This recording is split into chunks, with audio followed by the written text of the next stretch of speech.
Hey everyone, welcome back to CryptoCache. Thanks again for joining me here. Hope you're having an amazing day. Happy Friday to you. Quick peek over at Bitcoin, just a bumper sticker version here. We lost our ascending trend line and effectively have broken down below the cloud. We're also losing, or more so, never broke truly above this larger term time frame descending trend line. We'll be mindful of that too. We'll talk about that here today. Maybe even draw out some new fibs to see how much further down the price action could go. Either way, before we get started, hit the like button, comment below if you get a chance. Absolutely appreciate it. Love to hear your thoughts as well if you got some comments. Now, taking a look here, of course, at the last 7 days, we want to look at the liquidation levels. We can see there's a lot above and below us between, for the last 7 days worth of trading. Okay, so it's kind of a spread, right? But the truth is we're getting closer to 60,000. There's liquidation as low as 59K. Wouldn't be surprised if we see either a double bottom down to that 59,000 mark or possibly even a run towards 56. Again, I'm just throwing it out there, not saying that's going to happen just yet. We got some support between now and then. 60,000 has proven to be a decent support level. In fact, we took some nice profit from Bitcoin from 59 to 62K. So we're kind of in that range though. That's the truth about it right now. So 59 to 62,000, I wouldn't be surprised if we just see that area consistently retested. Either way, that's kind of where we're at for the more smaller time frame, the last week's worth of liquidation. We look at last month, it hasn't changed much. It's pretty much just a heavy concentration, about 10 to 20 billion at 56,000, and roughly the same scenario here at about 70, 71. So we're kind of in the gap there where most liquidation has been hit, and there's not a ton of incentive for the price to go in either direction based on liquidation alone. Now, obviously, liquidation is only a small contributing factor to the overall sense of how trading works, right?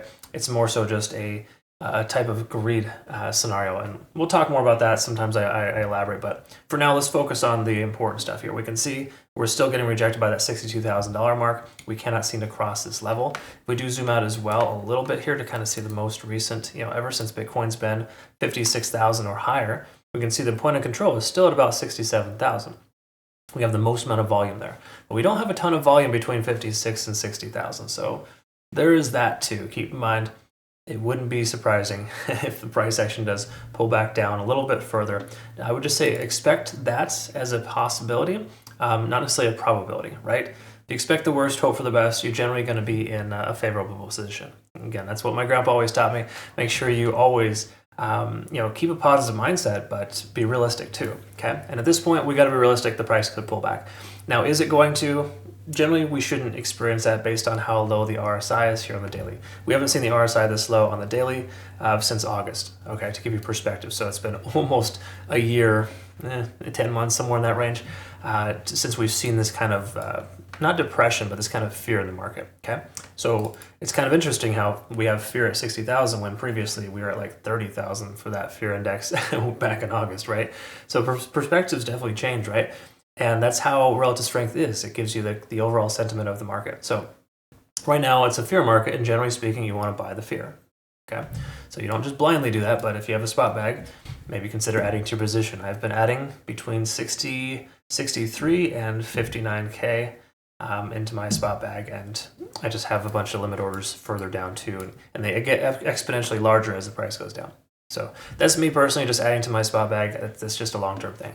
Anyways, from a day trader or swing trader's perspective right now, we are still bearish, right? We have this descending trend line here that is running fairly concurrent with the 20-day SMA, and we got to recognize it until we get back up over the 20 and or that descending trend line, we don't have a leg to stand on. We got rejected by the 0.618 fib level 4 days in a row, and it makes sense the price action is where it's at. You got to consistently try to break through a resistance in order for it to be broken, right? So at this point here, multiple reattempts to that level inevitably failed, but a third, fourth, or fifth attempt might actually prevail. So at this point, either way, we see a lot of selling pressure as soon as the market opened, and we're still under 50 on the RSI. So I talked about this yesterday about not getting too ahead of ourselves and not getting too excited with this nice little recovery, right? It's it's very short term. However, we can stay in this range for X, Y, Z amount of days. There's a good chance we could see the price continue to surge further up. Either way you look at it, we can see stochastic is swinging down now for the second time. That's generally a stronger push. We got MACDs, slowly losing momentum, and then again, RSI under 50 with money flow index coming down. So there's money coming out of the coin more so than coming in. Obviously you can see that, but that does tell us that the price action is more likely to break down than up. Looking at the hourly, we can see we're now officially below the cloud. We have been for a couple of hours. I personally don't like to just jump on the bandwagon here and instantly open a short because we're below the cloud. But we got to recognize that this is kind of a breaking free moment, so to speak. So the price action has more propensity in the short term to go down than it does up, especially with us being below this point of control. As you can see, it took a lot of volume to get below this point of control. We had that as a nice solid support level. So what we could see happen here is a couple things. We could see the price action bounce off this recent low right about 60,700, which is tentatively happening right now.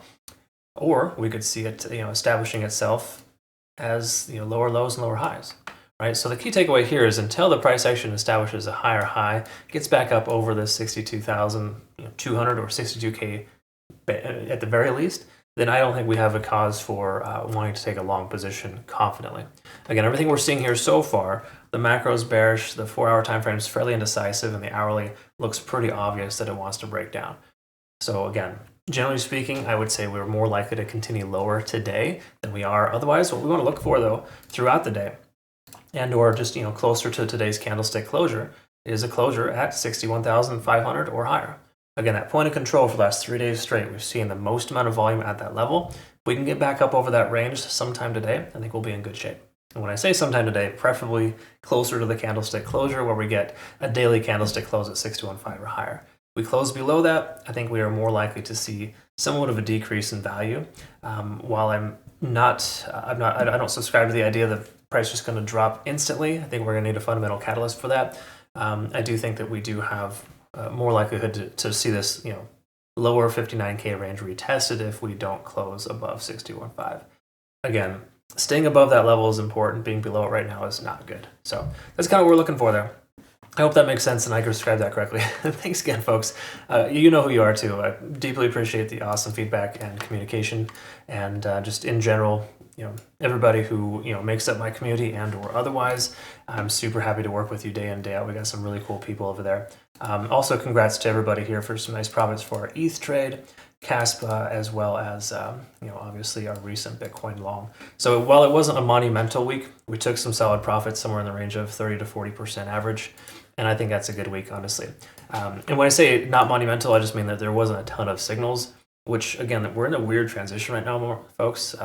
It's best when you keep testing support levels, not just to break, to take a long position or a short. You got to be kind of careful and keep your targets tight. That's what we've been doing too. So just recommend that. And again, low leverage, low position size will get you that longevity, that potential for being able to sustain some of these ebbs and flows, because we have some pretty gnarly movements in the market. So anyways, thanks again for joining me here. If you're curious, we do have a Twitter, Telegram, Discord, YouTube, TikTok, where I provide you with a lot of relevant information. And now, again, TikTok and YouTube Shorts. So check them out, folks.